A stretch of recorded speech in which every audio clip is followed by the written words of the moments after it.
que é bom pra mim, é onde eu quiser estar. A estrela ainda brilha, ela é quem vai me guiar.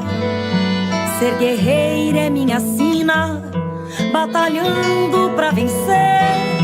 Tenho voz pra ser ouvida, tenho sonhos pra viver.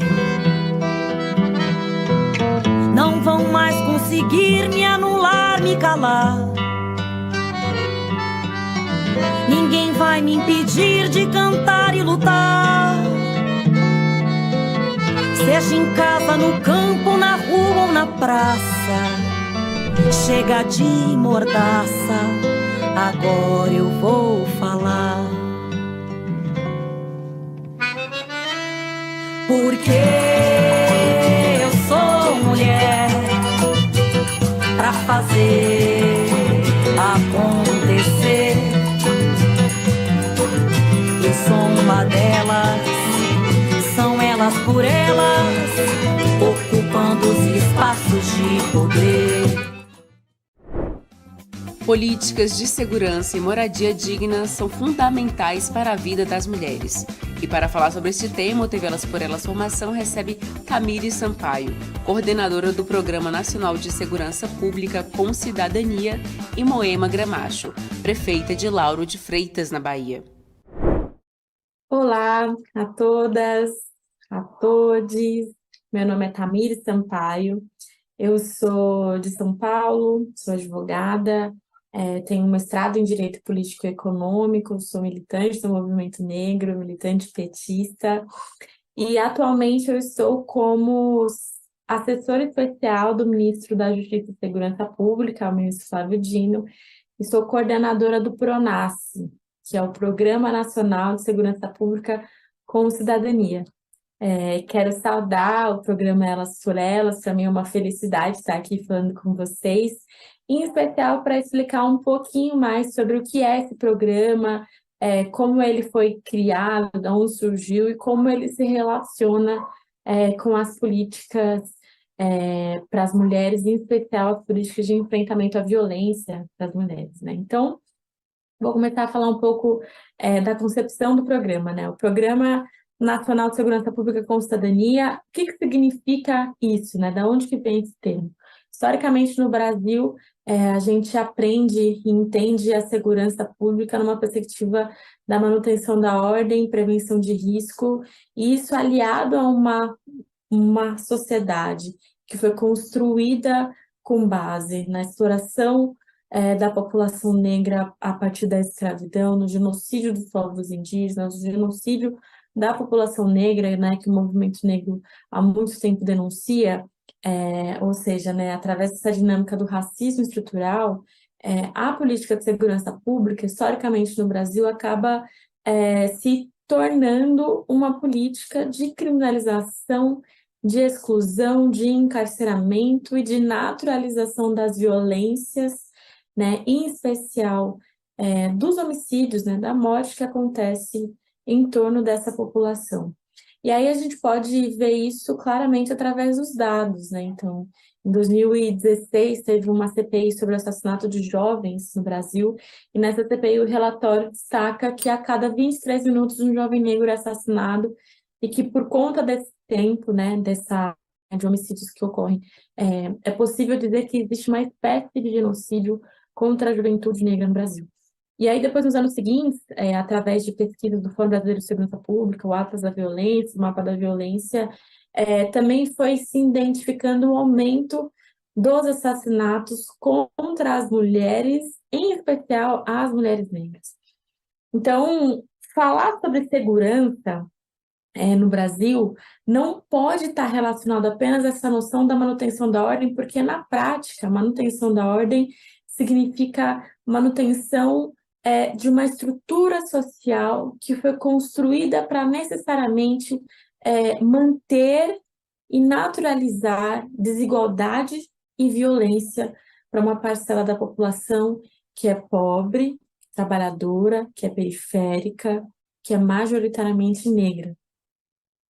Então, pensar a segurança com cidadania, a segurança cidadã, é construir uma política de segurança que tenha como base não a violência, não a manutenção dessa estrutura social que é desigual, mas sim que tem como base a garantia de direitos. Então, segurança com cidadania significa que se constrói segurança a partir do acesso à educação, do acesso à cultura e lazer, a esporte, a moradia digna, a alimentação saudável, a mobilidade, o emprego, né? Todos esses conjuntos de políticas de direito considerados, né, como instrumentos para também garantir uma segurança.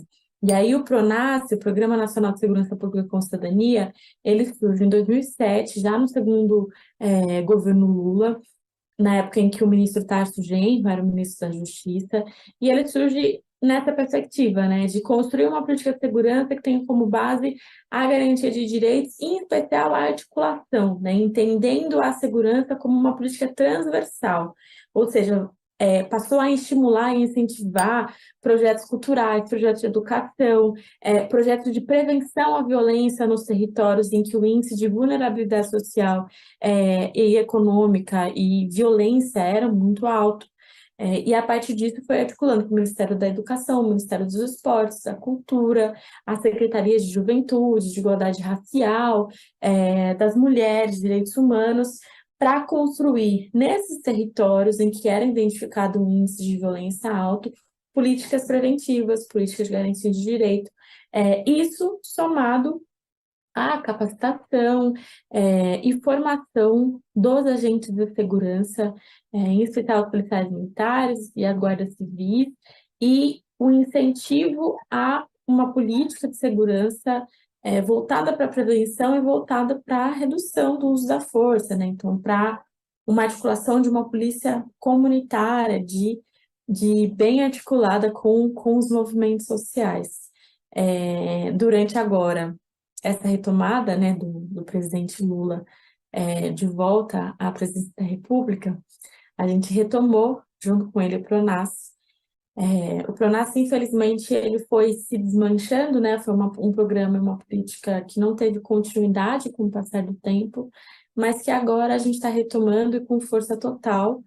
O programa ele foi lançado no dia 15 de março, em uma atividade junto com o presidente Lula, e que assinou o decreto, né, de lançamento do PRONASSE 2. Eu espero que o PRONASSE, espero que você, Tamires, espero que os companheiros do Ministério da Justiça consigam levar a cabo essa proeza de fazer os governantes compreenderem que a sociedade não está precisando só de mais polícia, a sociedade está precisando de mais Estado. Que o Estado interfira nas condições de vida das pessoas, na qualidade da educação, na qualidade do transporte, na qualidade da saúde, na qualidade da rua que as pessoas moram, na coleta de esgoto, no tratamento de esgoto, na qualidade da água que as pessoas bebem. Ou seja, tudo isso influencia no comportamento de um ser humano. E é isso que o Estado tem que fazer. E o PRONASSE 2 agora, ao invés de ter uma série de ações, como tinha no passado, a gente resolveu focar em cinco eixos de atuação prioritárias. O primeiro eixo é o de enfrentamento à violência contra a mulher. O segundo é o de políticas de segurança com cidadania nos territórios de alto índice de violência e vulnerabilidade social. O terceiro é de políticas de cidadania, em especial educação formal e ensino profissionalizante para presos e egressos. O quarto apoio às vítimas da criminalidade, em especial as mulheres que foram vítimas de violência doméstica e as famílias que tiveram os filhos que foram vítimas de violência física, né, que perderam os filhos, então as mães que tiveram os filhos assassinados. E, por fim, o quinto eixo é o eixo de políticas de fomento a políticas de enfrentamento ao racismo estrutural e os crimes daí derivados. Todos esses eixos, de certa forma, eles estão intercalados, em especial o quinto eixo, né, que é a política de enfrentamento ao racismo estrutural na segurança pública, ele é transversal, né, a todos os outros eixos, mas a gente resolveu delimitar esses 5 para dar o norte, né, da atuação que o programa vai ter a partir dessa retomada. Eu vou aqui nessa nossa aula focar em especial no primeiro eixo, que é o de enfrentamento à violência contra a mulher, em especial enfrentamento ao feminicídio, porque acho que é nesse mês passado agora, o mês de março, é o mês em que a gente está tendo uma maior articulação, uma maior preocupação para garantir isso, porque os índices que têm sido colocados em relação à violência contra a mulher, em relação ao feminicídio no Brasil, são assustadores e têm aumentado, né, a cada ano. No último ano, a gente teve agora, no início do mês de março, uma pesquisa do Fórum Brasileiro de Segurança Pública que mostrou que todos os tipos de violência contra a mulher aumentou, né? E aí todos os tipos, quando a gente fala sobre a violência física, a violência sexual, violência patrimonial, psicológica e moral. Todos esses tipos de violência teve um aumento no último período, pela primeira vez desde que esses dados estão sendo acompanhados. A cada 6 horas, uma mulher é vítima de feminicídio no Brasil. Então, isso é resultado de, nos últimos anos, desde o golpe contra a presidenta Dilma, em especial agora durante o governo genocida, houve um desmantelamento das políticas de prevenção à violência contra a mulher e de enfrentamento à violência. Mais de 90% do orçamento das políticas de enfrentamento à violência e de prevenção foram cortados, né? Uma série de políticas que eram centrais e que deveriam, em especial durante a pandemia, ser cada vez mais fortalecidas, foram enfraquecidas. Isso aliado ao aumento de um discurso conservador, ultraconservador, misógino, que vem crescendo na sociedade como um todo e que tinha como porta-voz principal a pessoa que estava ocupando a cadeira de presidente da República na época.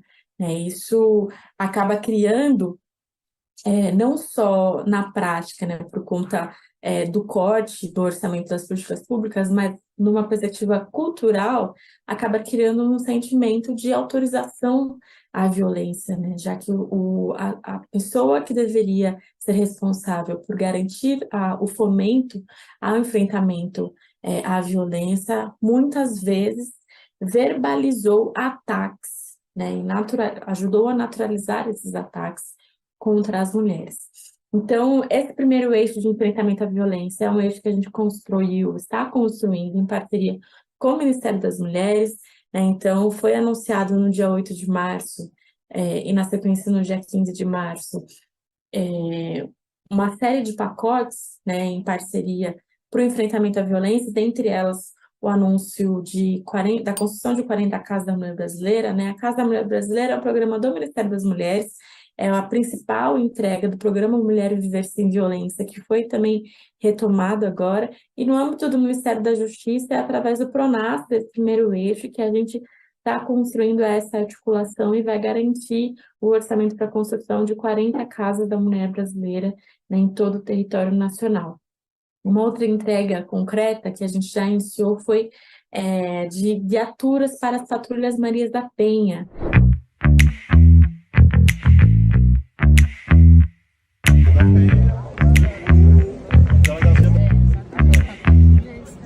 Esse caso vai servir tanto para a Patrulha Maria da Penha quanto para as delegacias especializadas. A importância é que vai acompanhar as mulheres vítimas de violência. No caso da patrulha, as medidas protetivas de urgência, fazer com que as mulheres não sejam vítimas de feminicídio.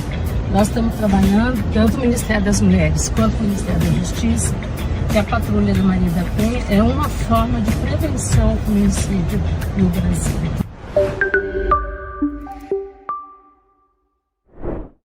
São viaturas que todos os estados vão receber.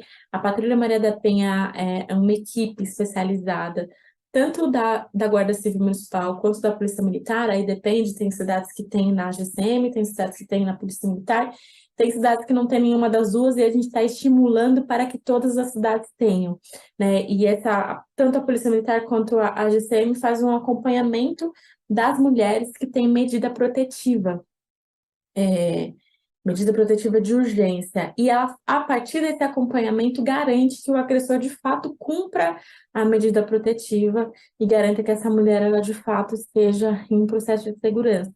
Muitas das patrulhas Maria da Penha acabam trabalhando como uma rede, né, uma rede de acolhimento e de proteção a essa mulher, e que acaba garantindo que ela tenha acesso, inclusive, a vários serviços do município, assistência social, se for o caso, assistência jurídica, se for o caso, acesso à saúde, à educação, programas relacionados ao esporte, enfim, tem um conjunto, e a gente está estruturando no âmbito do Ministério da Justiça e Segurança Pública, em parceria com o Ministério das Mulheres, um processo de incentivo à criação das patrulhas Maria da Penha, e das que, né, nas cidades que não existem, e nas que existem, um processo de capacitação, de fortalecimento, de equipar, para que essas patrulhas elas tenham cada vez mais a possibilidade do trabalho com essas mulheres que precisam ter o acolhimento e o acompanhamento dos agentes de segurança para garantir que essas medidas protetivas elas sejam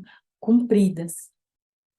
Eu queria dizer da felicidade que eu tenho de poder estar participando de um programa que visa cada vez mais poder permitir essa troca de experiências, socialização das informações sobre as políticas públicas de uma forma geral, e eu ter a oportunidade de, como estou no 4º mandato de prefeita de Lauro de Freitas, uma cidade metropolitana da Bahia, né, eu posso, além de falar da importância dessas políticas públicas, se vocês me permitirem, eu quero poder fazer um quadro comparativo, né, do que foram os governos Lula e Dilma para os municípios, para as políticas públicas, e o que foi este último governo que foi tão deficiente, que trouxe tantas dificuldades para os municípios de uma forma geral. Tá? E eu estou falando isso, não estou falando apenas em meu nome. Eu estou saindo agora de uma reunião que teve nesse último final de semana da Frente Nacional de Prefeitos, tá? Lá em Brasília, onde, através da Frente Nacional de Prefeitos, nós reunimos prefeituras, prefeitos e prefeitas do país inteiro, de capitais, de grandes cidades, de médias e até também de pequenas cidades, com o propósito de fazer um balanço, né, da situação atual dos municípios e buscar propor para o governo que está entrando, tá, o que é que interessa mais para os municípios, para as prefeituras, para os nossos municípios. Portanto, se vocês me permitirem, eu gostaria de começar tratando desse assunto para vocês, porque a vida acontece nas cidades, nos municípios. Então, nós temos o governo do Estado, nós temos o governo federal, que, na verdade, eles são importantíssimos, mas eles são virtuais. As pessoas não moram no Estado, nem moram no governo federal, no governo do Estado, nem no governo federal. As pessoas moram no município, onde a vida acontece. Portanto, tudo recai sobre nós, munícipes, prefeitos e prefeitas, tá? E, obviamente, nós buscamos os apoios, né, de várias parcerias, dentre elas a parceria com o governo do Estado e com o governo federal. Tá?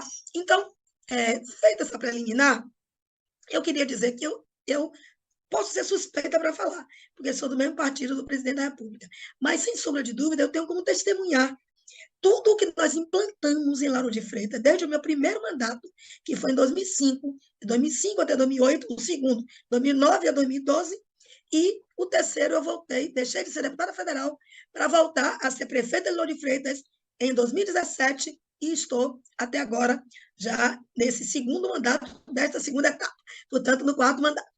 E tudo o que nós temos e que fizemos de importância, muito significativo em nosso município foi a partir dos governos Lula e Dilma.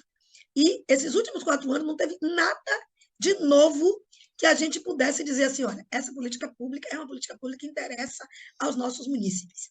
Tá? Pelo contrário, nós tínhamos subtração das políticas. E por que eu estou fazendo questão de falar isso para vocês? Porque nós estamos entrando agora de novo no governo Lula. E é importante que nós façamos um balanço do que conquistamos lá atrás, para que a gente possa solicitar deste governo atual que entra, que não só dê sequência a tudo que ele introduziu lá atrás. Eu posso falar de 2005, mas eles começaram desde 2003, tá? Mas a partir de 2005 que eu posso testemunhar, mas também tudo que pode ser feito novo, que agregue mais ainda ao que já foi feito e ao que ainda se pretende fazer. Portanto, eu podia só citar aqui para vocês do que nós implantamos em Lauro de Freitas de 2005 até 2012 e outras coisas que nós ainda estamos fazendo, mas que foram de recursos conquistados lá atrás. Porque eu saí em 2012, o prefeito que entrou, ele não deu sequência a algumas ações que eu deixei fazendo com recursos federais dos governos Lula e Dilma. Então, quando eu voltei em 2017, eu retomei esses programas, fiz tudo para não perder os recursos que tinham sido captados e ainda estou realizando obras e ações com recursos lá de trás. Vocês imaginem como foi bom, né, para os municípios, os governos que antecederam a este último governo. Então, o que é que eu queria dizer para vocês? Para ser muito rápida, eu vou citar alguns programas e talvez alguns deles eu precise dar uma pontuadazinha rápida. Vou começar pelo que todo mundo gosta de falar, né, e que a gente, Lauro de Freitas bateu o recorde da Bahia e quiçá do Brasil, do ponto de vista do tamanho da população de Lauro de Freitas. Na época que eu comecei, nós tínhamos 140 mil habitantes. Hoje estamos com 240 mil. Quando tínhamos 140 mil habitantes, fizemos mais de 5 mil unidades Minha Casa Minha Vida. Quando voltamos em 2017, ainda com recursos da presidenta Dilma, nós fizemos mais 2.800 unidades do Minha Casa Minha Vida.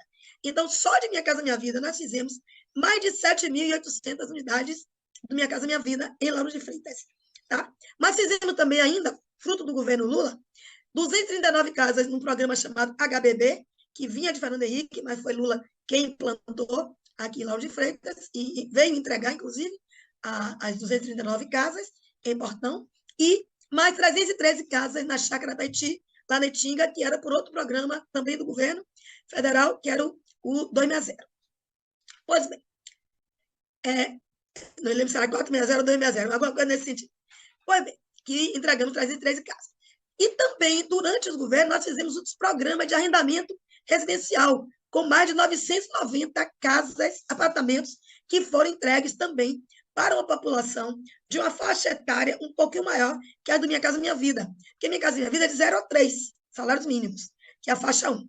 Nós fizemos o SPAR, Programa de Arrendamento Residencial, para 330 cada um, 330 apartamentos, cada um deles foram 3, num total de 990 apartamentos, que foram entregues a essa camada de 0 a 4,5 salários mínimos. Pois bem, isso Minha Casa Minha Vida, que é a política de habitação nunca vista antes na história do país, nem de Lauro de Freitas. Tá? E isso teve efeito muito importante, tá? Porque a gente garantiu o lar, a moradia da nossa população, uma boa parcela da população. Além disso, nós também tivemos o programa que era Minha Casa Melhor, onde cada um que recebeu a casa do Minha Casa Minha Vida recebeu R$5.000 na época, lá atrás, imagina, R$5.000, para comprar eletroeletrônicos e eletrodomésticos para mobiliar as suas casas. E aí, eu fui convidada várias vezes para subir até o 4º andar lá do empreendimento Dona Lindu, que eu botei o nome da mãe de Lula, e botei em cada prédio o nome de uma mulher que ajudou na construção do prédio, que a gente fez curso para azulejista, para pintora, para tudo, e essas mulheres ajudaram na construção, e nós demos o nome de cada prédio de uma dessas mulheres que participaram da construção. E demos também o nome Dona Lindu, a mãe de Lula, que foi em homenagem a um dos primeiros empreendimentos que foram entregues em 2000 e, se não me engano, 2007 ou 2008. Pois bem, então, além do Minha Casa Minha Vida e do Minha Casa Melhor, nós implantamos de início logo o SAMU, Serviço de Atendimento de Emergência Metropolitano, em Lauro de Freitas, que salvou inúmeras vidas. Antes disso, as pessoas eram transportadas em ambulância quando tinha, quando não, em carrinho de mão. E a gente implanta o SAMU e as pessoas deixam, né, de perder suas vidas por falta de um atendimento imediato. Implantamos de posto de saúde, de programação da família, e hoje estamos com 48 equipes do PSF em 16 postos. Ampliamos para mais do dobro de postos que eu encontrei em 2005. Nós implantamos o maior programa de segurança alimentar do país.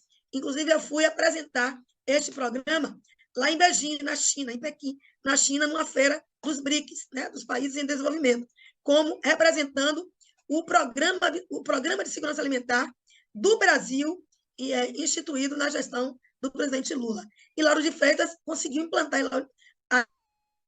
aqui nós conseguimos todos os programas de segurança alimentar. Do Bolsa Família, associado ao condicionante da criança estar na escola, de estar sendo vacinada pela saúde, tá? E outras coisas mais.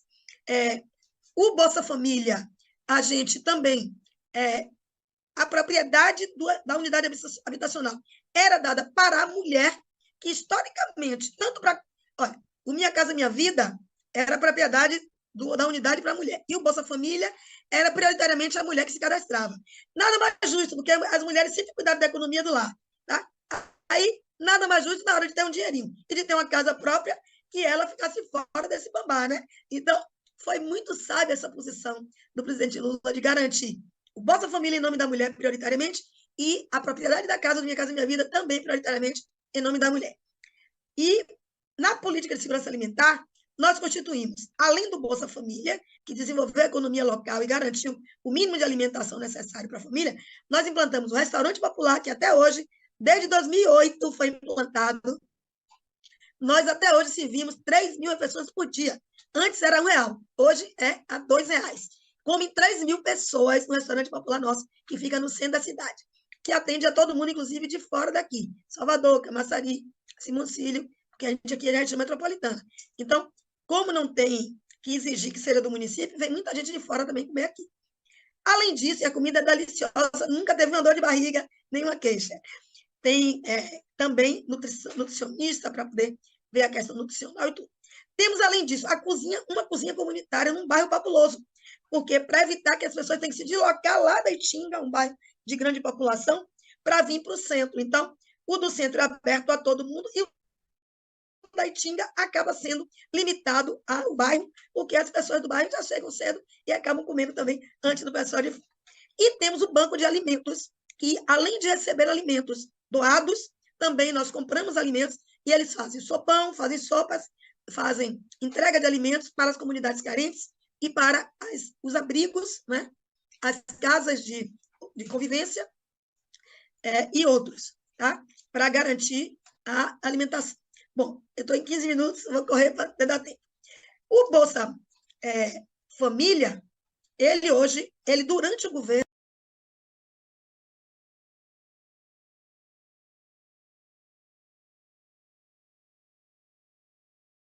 Bolsonaro,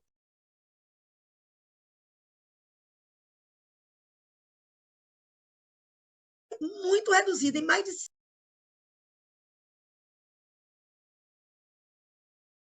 famílias que perderam.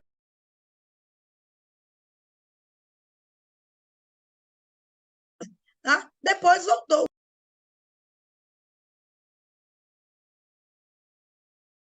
E não passou pelas prefeituras.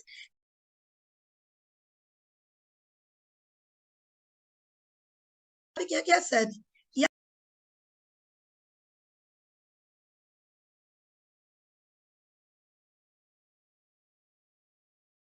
membro da comissão de transição do tema cidades durante a preparação do governo Lula e fiquei apavorada com o que presenciei. Mas isso eu vou deixar mais para o final para vocês. Mas só para vocês entenderem. As políticas públicas foram completamente suprimidas ou diminuídas. Tanto que o Ministério das Cidades, que tinha sido extinto, nós, durante a comissão, a transição, nós fizemos tudo para retomar, fizemos toda uma programação de retomada desse ministério, e ainda bem que Lula aceitou nossa proposta e o Ministério das Cidades foi retomado, mas tinha sido fechado durante o governo Bolsonaro.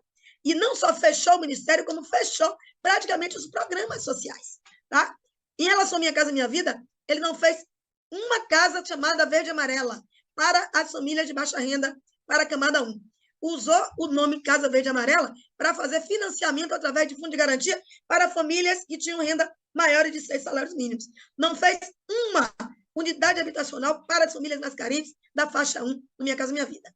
Pois bem, além das inúmeras obras paradas, inúmeras obras que foram preparadas para serem contratadas e que não foram, isso dava um valor de déficit da ordem de mais de 6 bilhões. Mais de 6 bilhões, caso quisesse renovar ou continuar obras, o governo Lula tinha que começar em janeiro com 6 bilhões no mínimo para retomar as obras paralisadas e o governo Lula fez mais que isso. Está destinando 10 bi exclusivamente para fazer mais unidades do Minha Casa Minha Vida para as faixas de baixa renda, ou seja, faixa 1, de 0 a 3 salários mínimos. E aí vou continuar. Ainda dentro desse programa de segurança alimentar, nós trabalhamos o PAA Alimentos e o PAA Leite. O Programa de Aquisição de Alimentos, conhecido como PAA, foi criado em 2003 e possui duas finalidades básicas: promover o acesso à alimentação e incentivar a agricultura familiar. Foram dois programas federais que garantiam a agricultura familiar, a compra pelas prefeituras, a compra pela população de produtos da agricultura familiar. E os próprios governos estaduais adquiriam esses produtos, e o governo federal, e repassava para os municípios para que eles pudessem implantar a política do PA Alimentos e PA Leite.